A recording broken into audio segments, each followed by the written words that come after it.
Hello guys. So, if you're facing an issue where your credit card or your payment system is declining in Fortnite, so if that's the case, you have come to the right place because today in this video, I'm going to show you exactly how you can do that. So firstly, what you have to do is just simply check, do you have sufficient balance in your payment provider or not?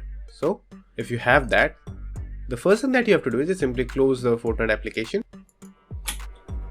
Then wait for the Epic Game Launcher to start. Now after that, just simply click on your profile, then go to My Account.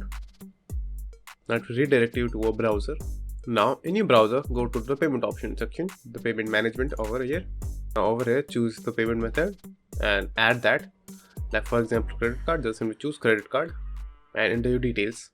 And make sure to use the credit card of your region that is selected on your account over here. As you can see, in my case, it's India. So I'm going to use the credit card based on India. So if you have some different credit card from different country, just simply enter that country in your account setting, then enter the credit card if the country and the credit card are different.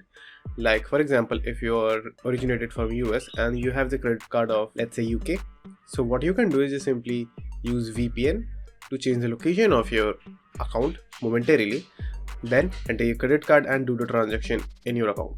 So after a transaction, you can just simply turn off the VPN and it will be the same and you will get the V-Bucks. So that's it, and thank you for watching, and do like and subscribe to my channel, and take care.